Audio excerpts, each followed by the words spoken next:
Before we jump into things, I want to give a quick shout out to our sponsor, Squatch Juice. We're all about supporting local business, and Squatch Juice is doing it right. If you need a clean energy boost without the crash, go check them out. We appreciate you backing the show and all your support. All right. So today is the first official episode of the My Own Private Nostalgia podcast, and I am joined by Owen Chamberlain with Freedom Card Grading Services. Owen, how's it going? Oh, pretty good. Pretty good. It's a nice, wet, humid morning. All is well. It's early, though. It's It early. is. I like early. I'm an early guy. You are? It's a prime grading time normally, so. Yeah. That's what FCGS is all about, right? It is. Yep. Okay. Well, give me a little bit of your background, Owen. Okay. Well, we started in, I think it was April of 2021. Mm-hmm. I was actually deployed with my other job to the Middle East.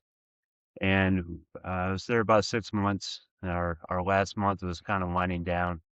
Had a lot of extra time. When you're working 12 hours a day, 7 days a week, you have time to think about things and plan things, come up with things. And, as I was sitting there thinking about how much it costs to grade your cards, as I did for a long time through, some of the major companies, how much they were charging at the time, how long it was taking to get your cards back. The last order I had submitted before I deployed, it took uh, 10 months to get that one back. I got it back just in time right before I deployed. I was a little worried about that one. I think I was thinking about it, any service that's provided shouldn't take that long, no matter what you're doing. If you're replacing windows on someone's house, if you're grading cards. So I thought, well, I've been doing this a long time. I always had an interest, even as a kid, kind of keeping track of what condition cars were in and being very particular about how I took care of them. Some of the original cards I collected all the way back to when I was 8 years old. When I started grading, I still had some of those around. I graded those, so that was fun. But yeah, so I started thinking about how could I do it better. I felt like I had the knowledge. I felt like I had the life experience, the experience with sports card collecting and conditioning, especially after so many years of grading through companies like PSA. You can see after a while, some of the things they look for. So one of the things I did is I took a 1986 basketball card, a 1986 Flair Hakeem Olajuwon, and I graded it, and it was an 8. And I thought, well, let me break this out of the case. I take pictures of the label and everything. I sent it into PSA, just curious on what it would come back as. I picked that one in particular because that set has a lot of manufacturing defects, crookedness, off center. Some of the edges can be kind of a rough cut. So I sent that in, and it came back exactly the same grade at an 8. It was also a notable card because some people look at it and say, "Oh, well, it's not the same card." It had a distinguishable print defect on the back with just a spot of the blue ink missing where you could see white. So it was a good choice for that. And, that just helps to lend credibility to the brand. And one of the things I wanted to do is make everything affordable and have flat fees. Nothing like sending your cards and get graded, spending a lot of money to do it. More money than you should, in my opinion. And then getting the email saying, "Hey, there's no way you could have known this, but you owe us a couple $100 more, $75, $500 even." So upcharging. Right. I don't know what the car was worth. So it feels like a tax on your property with no real explanation on why. It just says there's no way you could know this, but you owe us this much money because the car is valuable. Based on that, you could conclude that it's a tax on your property for some unknown reason. It's certainly not for insurance because insurance isn't that expensive. So that's interesting as well. But anyway, so I was sitting there for my last month in the Middle East and thinking about things. Had plenty of time to do some online research, look into the equipment, look into, what other companies are doing, some of the newer companies specifically, and I kind of researched who was out there. And along with that, I also took a look at some of their graded cards for some of the newer companies and the older big companies, just in general. Looking for, I was particularly looking for flawed grades. And what I found, I have I have a large database of graded cards that either have the wrong information on the label or they're just, All from PSA and the other grading guard companies, right? yeah, it was from all of them. I have some from PSA, from SGC, from Beckett. Beckett was actually the most accurate and consistent in their grading. The one thing I didn't like about Beckett was how often the labels detach from the case. And once that happens and the label starts flopping down, and SGC has done this a lot too. With some of my own, speaking from my own experience on these, where the label is detached and is kind of a sticker. So it detaches and kind of, flops down. Mm, And people won't pay as much for that card. You're lucky if you can sell it at all. right. So, even for a 10. So I started thinking about that. So long story short, I decided to incorporate all of the things I was seeing into the way that I do business. I wanted to do everything better. Everything I could possibly think of that I didn't like as a collector and as someone who grades their own cards through these companies, I wanted to do it better. And one of the easiest things that I could do better was Mm, put a darn graded sleeve over the graded card. It's very minimal in cost, doesn't take much time at all to slide it on there, and it protects the case from being scratched, because that's another thing that can lower value. If your case is scratched, people won't pay as much for that card right. either. So something as simple as putting a graded sleeve over the graded card.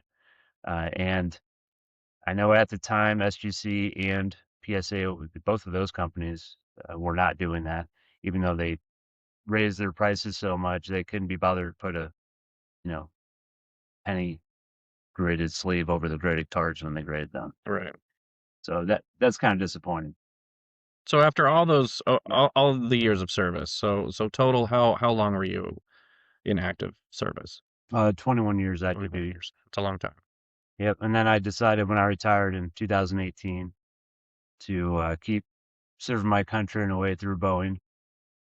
Uh, Shout out to Bowen. I'm a yep field service engineer for Boeing. I support the F-15E models out of Mountain Home Air Force Base, and it's a great job. It's my dream job. So I love that. The car grading is another dream job, so I do that So you're lucky enough to have currently. two. That's good. I'm sorry, You're lucky enough to have two. right? That's Yep. good. Yeah.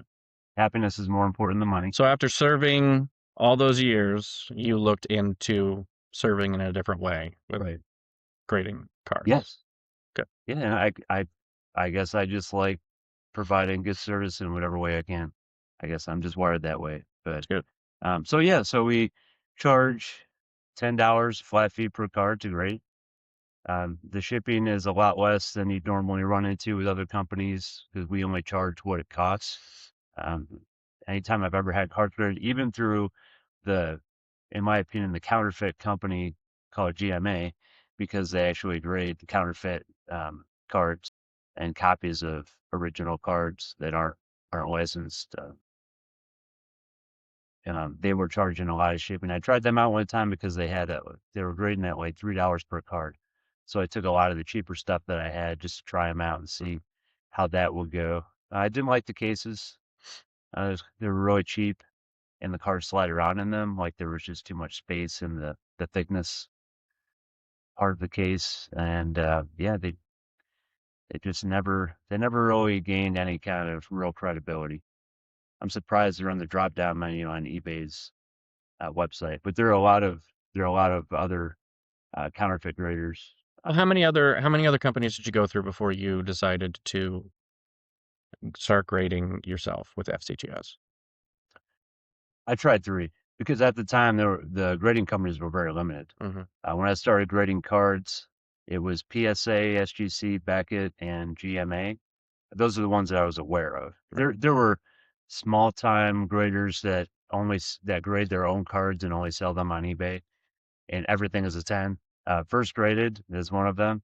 So not a real company. not a registered company, no population report, which, by the way, if you don't have a population report, you shouldn't be trusted whatsoever. And you have one. That's good. Absolutely. Yeah. From the beginning, I figured that out myself. I knew nothing about coding and had to figure out how to get my Excel product onto the website and a searchable population report. So, So here's my other question, uh, which I mean, obviously I know the answer to, but the fans don't. Was it FCGS at the beginning? no. So one thing we pride ourselves on is transparency. And so when I came up with the idea while I was deployed to the Middle East, um, I started out as Patriot Card Grading Services, PCGS, and I did look to make sure there were no other companies that had that acronym or especially the word Patriot in them, and they didn't. Um, but someone on, I don't know, this might be a coincidence, but someone on eBay had messaged me and told me in these words that it made it confusing because there's a PCGS coin grading service, which is not the same service, even though it's a grading service. Mm, It's not the same as grading a card, obviously. And who doesn't know that the card grading division of collectors is PSA? Everyone knows that. yeah. Despite all that, I did get a cease and desist letter from PSA, which I posted on the website so everyone can read it. So everybody can find So they it can if you go form to their the own website. opinions That's and good. just so they know why, because they're going to see a lot of old PCGS cards out there. And those are still on the population report. We didn't delete those. We did have to get rid of a lot of, or break apart a lot of graded cards over 1,000 and the transition over to Freedom Card Grading Services. So once we did that, I went ahead and got the trademark approved for that, just to kind of cement it in stone. And yeah, so yeah, we were not always FCGS. Happy to be FCGS, but yeah, a little rough start there. I mean, every company kind of has rough starts here and there. So That's true. One, you learn a lot. Like if you've yeah. never started a small business before, there's a lot of things you have to figure out and learn. And if you don't, if you're not willing to hire somebody to take care of all these things for you in the beginning. So you brought up transparency. Hmm. Is that the only thing that you want to bring to FCGS besides your service, the transparency, just Quality, constant improvement, and the best service on the planet. So, we advertise a 10 business day turnaround. The largest order we've had to date, I believe, was about 300 cards. We got those done in 10 calendar days. So we're very confident we can turn around any order in a good amount of time. We keep everything simple. One thing I didn't like about PSA, and I understand why they do it, is they're so late getting the orders out to you, but their process is so bogged down. mhm, So there's a lot of paperwork you have to fill out beforehand. You print up certain specific copies that you have to include in the box, and then you have to. They've changed policies over time. At one point, you had to label with like a Sharpie on every single semi-rigid sleeve that you put each card into. right. You'd have to write the order number on it, That's a lot of work. like maybe to prevent cards from getting lost, even Mhm, though that didn't seem to help. And then you'd have to write the order number outside on the box, around the sides of it, or it could delay your order. And then once they received it, and you could see through tracking that it arrived, it would be a long time before it would show up in their system that they even received it. So yeah, it just on and on and on. Just a lot of bogged down processes, I believe. So we make things a lot more simple and efficient. You can fill out the form. If you don't feel like filling out the form, don't. It's completely up to the customer. We prefer it so we can keep records. mhm.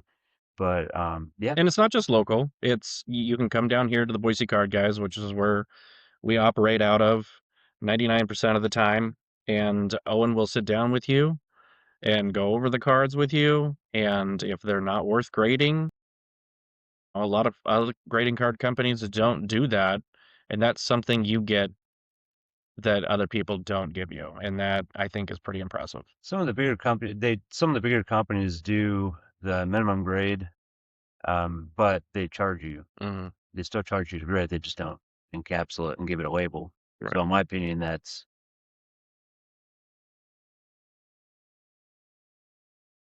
stealing money from good customers. Yeah.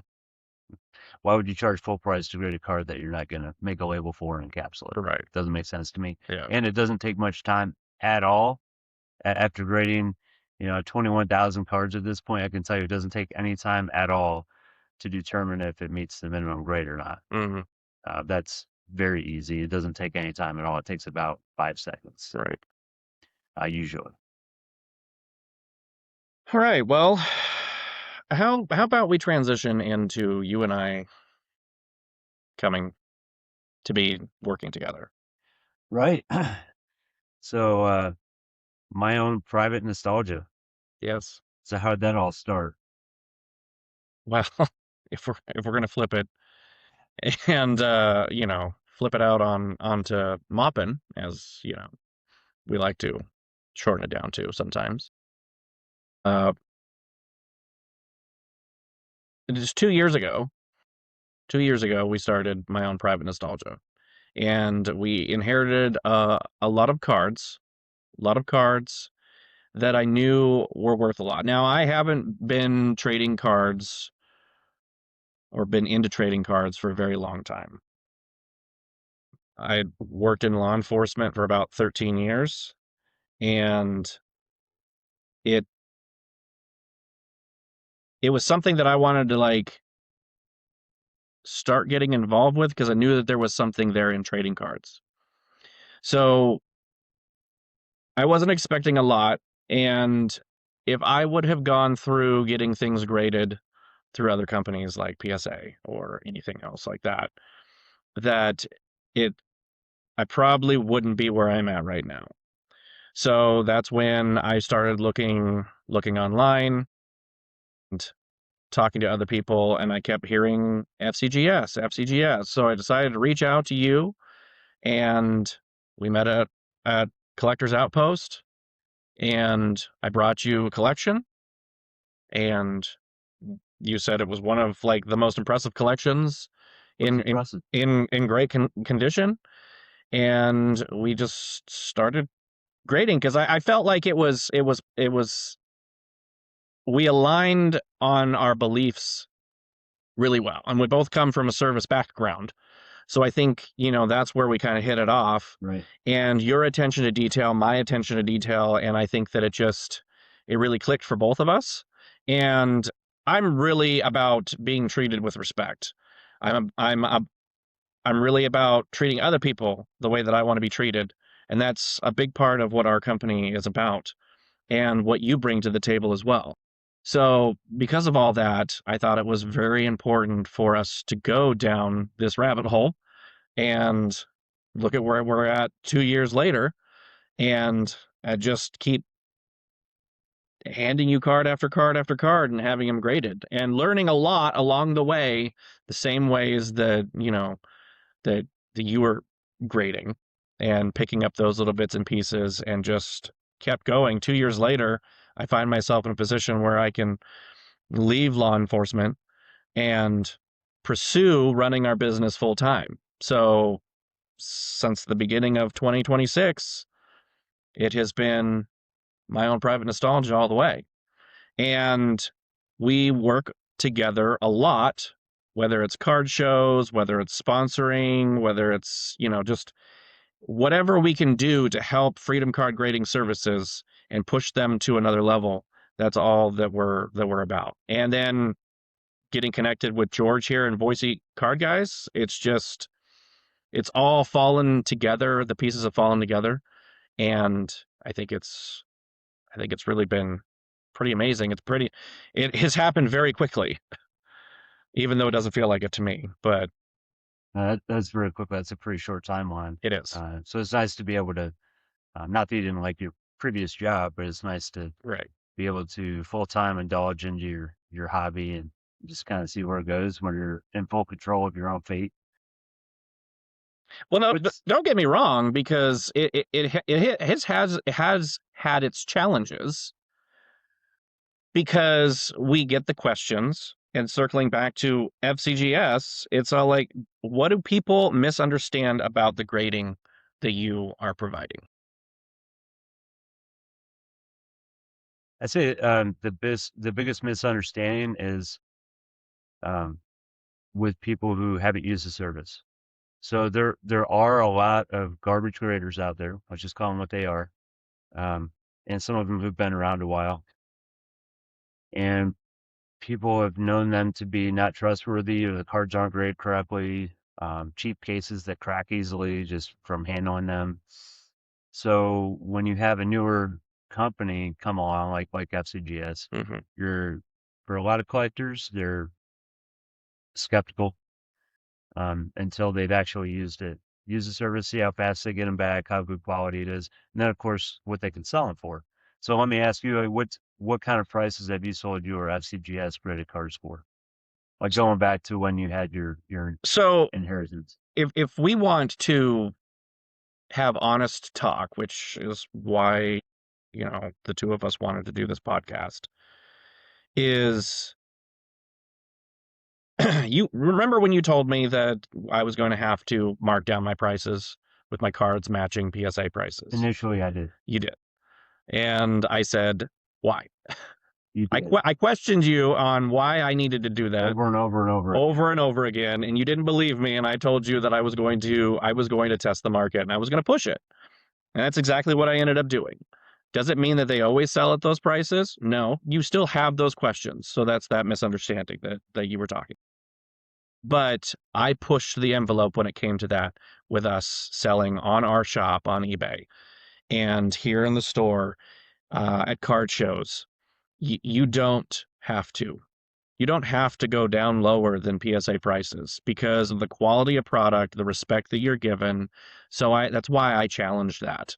So that you could actually sell FCGS cards for those prices. You're going to get those people, yes. And by all means, if you want to buy an FCGS card and break it out of the case and turn around and sell it to PSA and have them grade it, then good luck.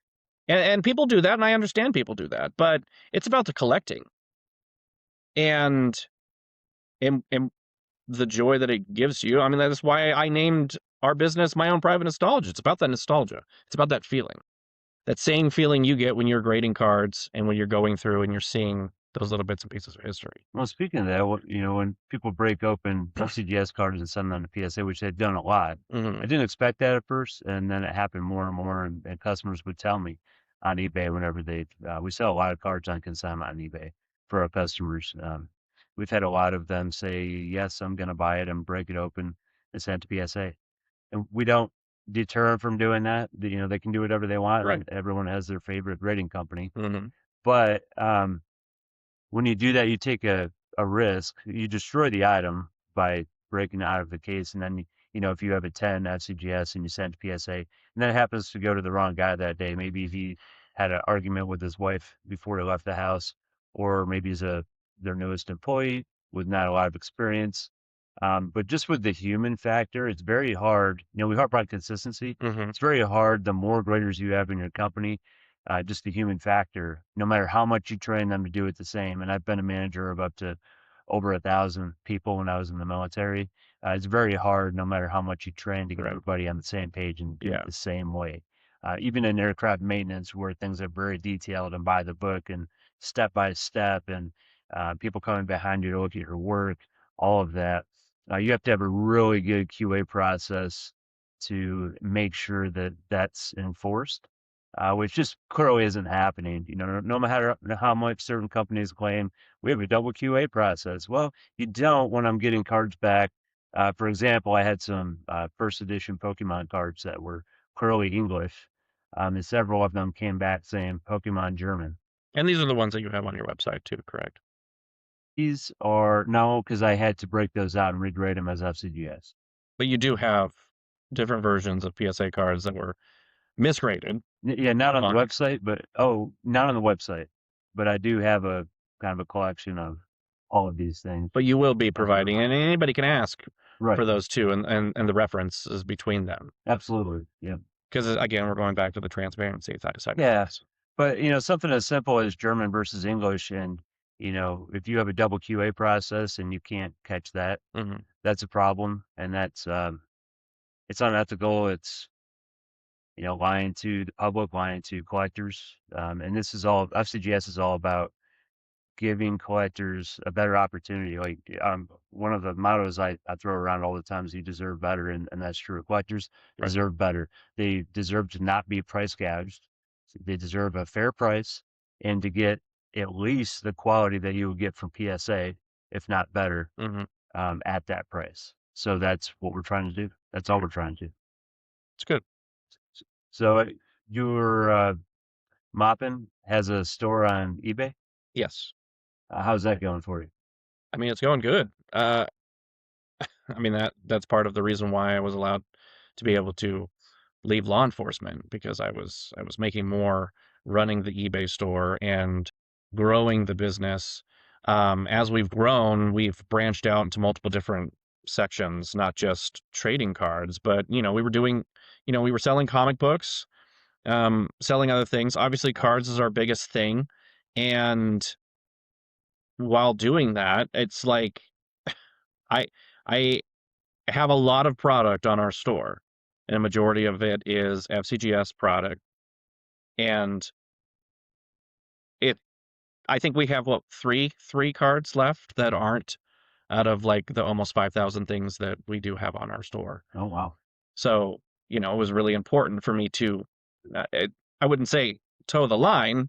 It's it's because of what I believe FCGS is and what it can be. So have you had any issues with eBay? What kind of issues? Let me rephrase that. How many issues have you had with eBay? Because we all know there are issues We with eBay. we have had a lot of issues over the years. What are just a couple of them that stand out that I'm sure a lot of us. It is counterfeit. It is, saying things that it's counterfeit when it's not clearly counterfeit. Mm. The misjudging of ages of people in the trading card, or even claiming that the card is not real. There's no checks and balances, I feel like, when it comes to eBay, and then even when you try to appeal those things, it does not. It doesn't go anywhere. What do you think that is? Do you think that's a lack of experience, or do you think I think it's they probably rely too much on AI and mm, stakeholders at the end of the day instead of professionals, or figuring out exactly why it would be different if I was just running a business and I didn't have any connection with you, or the fact that you and I have graded cards, right? You're going back to that experience and stuff. And yes, if you have like a bunch of people, grading is selective to a certain extent. You have to have a good eye for it. And yet all these companies are now starting to have AI grading, right? Well, if a computer is going to grade a product, it's going to find a lot of things wrong with it. A lot more than the naked eye when it comes to you and I that are actually grading something, right? right? So, there's that selective, process. And when you and I grade something, we're pretty dang close. But That's true. you've got that eBay factor on them giving you problems, but does it also align with the fact that PSA has a problem with you and they don't like competition? Not that you're competition, you're looking to replace them, you're looking to be an alternative. So wouldn't you say that that's your long-term goal? We suspect that it's one of the biggest problems that we've had, and I save all the chats that I have with eBay. This is how I know all of this, but I got eBay to tell me when I asked why we couldn't be added to their drop down list because it would just make listing the items, a little bit easier if we drop down and select our own grading service. But not only do you have garbage graders in that list on their so-called approved grader list, Mhm. um, but they have a lot of deals with PSA, obviously, and PSL sells their own graded cards on eBay. And they send me that list of here's your grades on your cards, and we're going to give you an offer for each one. What do you think they do with those? They go onto the PSA store on eBay, so they're literally grading their own cards and then selling them. Um, so when you sell a card for $250 or more on eBay, it goes through an authentication process, and they don't advertise who that is. But I found out through chatting with customer service it is PSA. So you sell your card to someone that's worth that went for over $250, Mhm. and then it gets delayed because it goes to the authenticator. So it goes to PSA. They take a look at it and authenticate it or not. And if they authenticate it, they send it to the person who bought it. The problem is I don't understand why eBay pays for a contract with PSA to do this when they will only authenticate the top graders anyway. Like SGC back at their own stuff. They authenticate their own cards, which in my opinion is a conflict of interest. Mm-hmm. So for FCGS cards, we had to start listing them as a case instead of an individual trading card. So our customers and us were getting lied to. So if I list it as an individual trading card, which is the only correct option in eBay, it goes to get authenticated at PSA.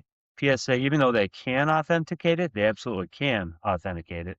They choose not to, and they say it can't be. The words that I was told by eBay was PSA does not authenticate FCGS cards.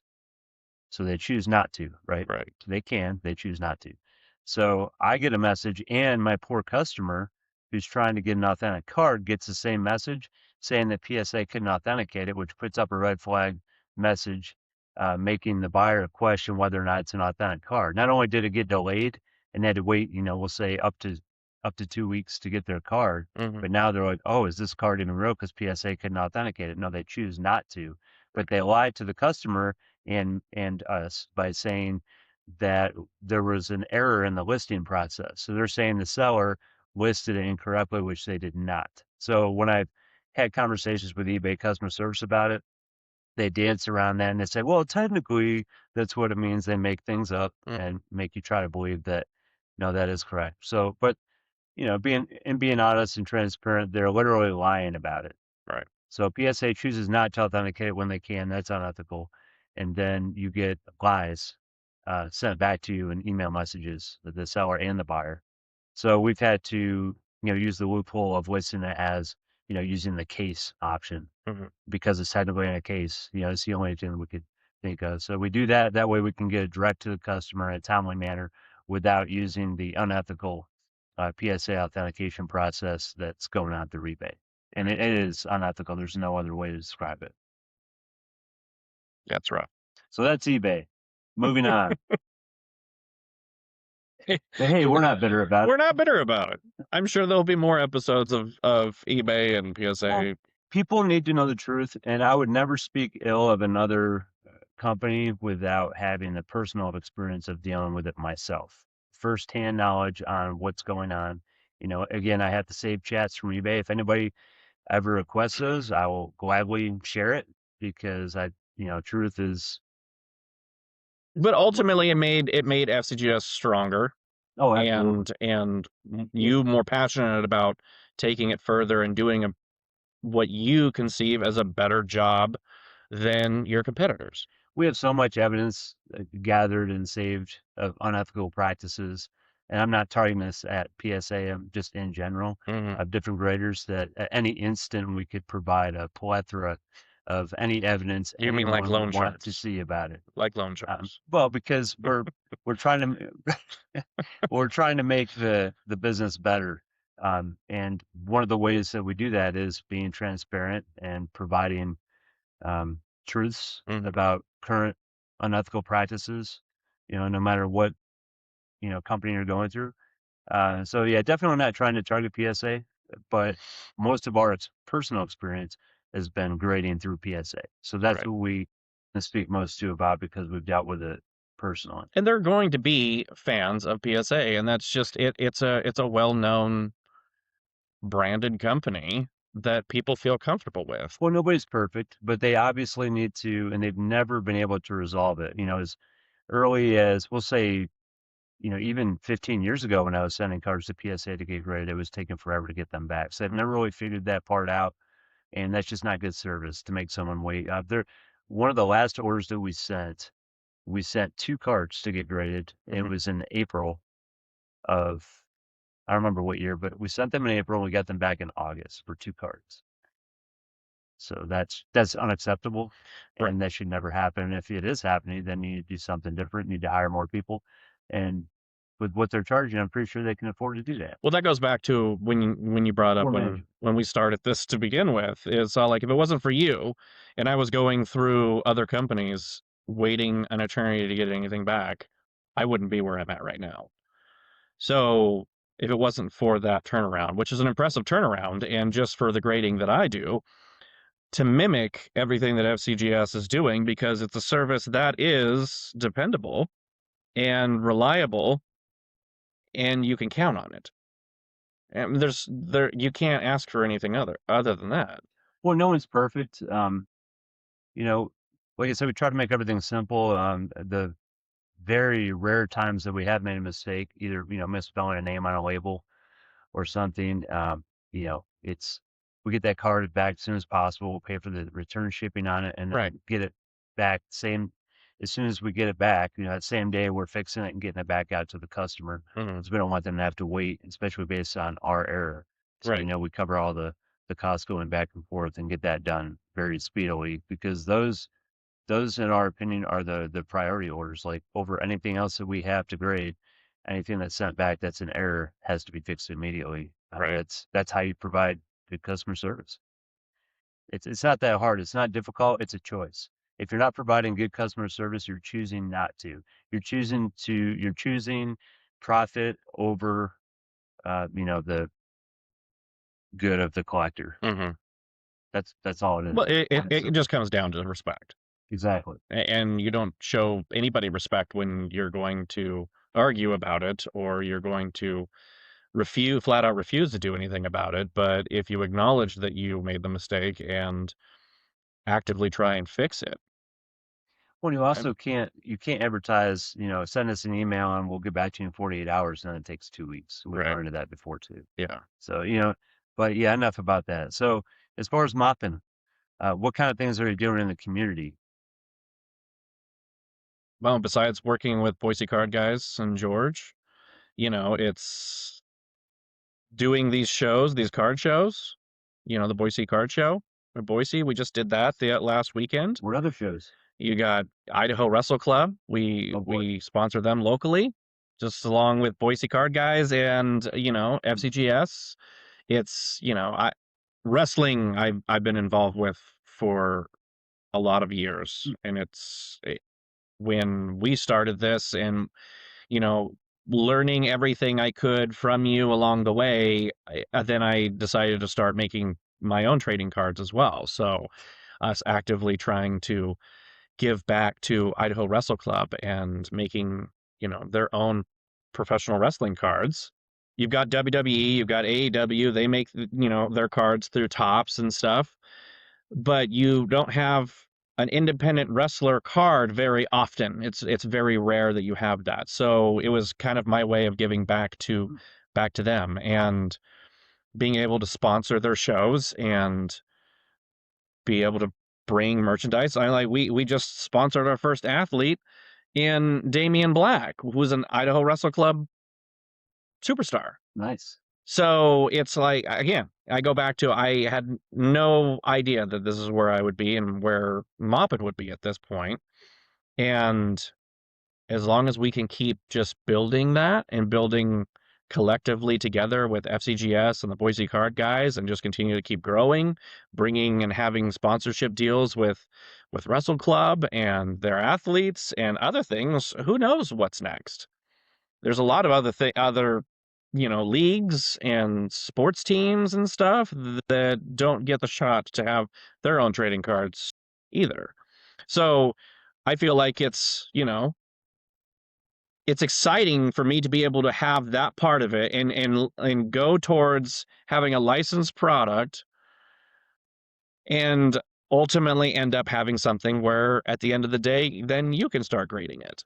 And ultimately other grading card companies too, but Right. it's just it's amazing to have the ability to keep growing alongside George here at Boise Card Guys, and see where things go. Sky's the limit, right? Sounds good. Yeah. Do you have you said you haven't been a collector for a long time. Did you collect any cards as a kid? I did when I was a kid. I had a lot of Dallas Cowboy trading cards Which in the Do you 90s. have a favorite card? Do I have a favorite card? I don't have a favorite card. I had favorite players that I loved collecting their cards of. So like Emmitt Smith and Deion Sanders and Troy Aikman. I mean, that was my team when I was a Well, and Lawrence Taylor. I mean, when he was in wrestling, yeah, sure. Well, as a Giants fan, I disapprove strongly. Yes, that Uh, if you didn't know that about Owen, th- he is one of the biggest Giants fans out there. those players are okay, but Lawrence Taylor, I Mhm. mean that you just can't compete with that with those players that you just. Anyway, yeah, moving on. No, I got out of trading cards when, in the early 2000s, and so I kind of knew about trading cards, but I had stepped away for so long until, we got all the trading cards that we did, and then it was like me trying to play catch up and trying to relearn everything all over again. So it was like a real, you know, there was a learning curve. I didn't have to do it too terribly, but there were a lot of names that I didn't recognize or remember, except from my childhood. Well, card collecting was definitely a lot simpler back then. You had like a few brands. You had, for baseball, it was well for almost all the sports, Topps, Donruss, or Fleer. All the sports didn't have all of those brands. Oh no. I wouldn't even have been able to tell you what different brands there were making cards when I was a kid, as opposed to now, and it's all like there's just this Oh, list that you have to try and like, and who's connected to who and who's it's a doing lot. what. So as a grader, the more that we grade, the more that we learn about cards in general, especially with some of the parallels that are out there. Because the Beckett catalog is pretty helpful. You can't blindly follow that. There are a lot of errors in the Beckett catalog, which I've seen on some of the PSA graded cards. Hmm. We've seen a lot of like the errors in the Beckett catalog. You'll see on their label and their errors, which tells me which is a good thing, that they heavily rely on the Beckett catalog for their label information for their cards. But you have to be experienced and uh, know a little bit more than that, which is why it's important to have, again, a good QA process for those kinds of things. But yeah, I've run across a lot of errors in the Beckett catalog where I've made a couple of errors myself on the label because I wasn't familiar with that particular set. Then you have to learn pretty quickly. Oh, yeah, that's not exactly what that card is. We do try to be as detailed as possible beyond what the Beckett catalog or like what some of the larger graders normally put on their labels. One of the things is the serial number. We put the exact, uh, number 15 out of 32. Which really helps with the whole pop Right. report and everything, yeah. It's just more specific. It, Yeah. it just more specifically tells you about exactly what that card is instead of a more generic labeling. Mhm. We try to put the specific set, subset.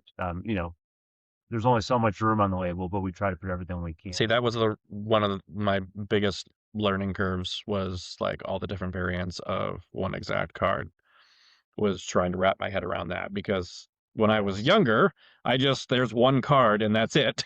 And when I get back into it, there's, like, 15 different versions of Oh, this yeah. card, and you think you've got this one card, and you get super excited because you think it's, worth a lot of money, and then it's all like, "No, it's not exactly what it was," but Well, Panini is not very helpful. Tops isn't great. Upper Deck is pretty good about telling you the variation of the card. Like for the hockey on the back, like if mhm. it's a orange slice, it's like, oh, I don't even have to research that one. I know exactly what variation that See, is. I do like that. That's very helpful as a Yes. grader. I Mhm. really appreciate Upper Deck. Upper Deck, if you're listening, thank you very much. Yeah, that can be a challenge for sure and takes a little bit more time. Um, so that's challenging for newer cards. As far as older cards, older vintage cards, there's so many. You definitely have to take a different approach to those. You use the same process, but there's additional things to consider when grading vintage cards because most of them have some kind of some extent of wear and tear, and then also all the manufacturing defects. Way back then, it's even up through the 80s. I mean, you see some of it now, but mostly what I Careful, see now careful is what you say about vintage cards, though, because that's George's territory. He what. loves his vintage Well, cars. so do Okay, I. yeah, I'm yeah, disappointed that they weren't manufactured perfectly, right. perfectly centered and not Hmm. crooked and all those other things, the bubbles on the surface. But so it's more challenging, but I do enjoy grading vintage cars the most. We really recently did some 1932 D D Buckler all sports cards I'd never seen before. Hmm. Those were interesting. They're very small. Um, and they're from 1932. They're in amazing condition. I think the grades were between a 6 and an 8, which is pretty amazing to me for how old they were. Right. Still had a shiny coating, but yeah, it's just interesting to see some of the old stuff they've never seen before. We get some really oddball vintage things that we really have to dig into and do some research on that aren't listed in the Beckett catalog. Hmm. Or, you try to look and see if some other like larger company has graded those before, so you can uh, try to get a clue. And sometimes they're not there either. So, Right. but yeah, it's fun. Good. Well, we've gotten to know each other again for the fans, and this podcast is you and I doing this together as long as we can when the time allows it. Um, there's always the possibility with FCGS that you have to be deployed. So that's a real possibility, and you do advertise Yes. that on your website, right? Mhm. So that's good. So if anybody is getting interested into FCGS and wanting to have their cars graded, so be aware of that in case something does happen. Um, but you'll be seeing more of Owen and soon George, and moving forward with the My Own Private Nostalgia podcast. So it's just going to be exciting to see where we could take all this, right? Good deal. Yeah. Well, thank you again, Owen. I appreciate you. Thank you. Thanks for your time. Yeah.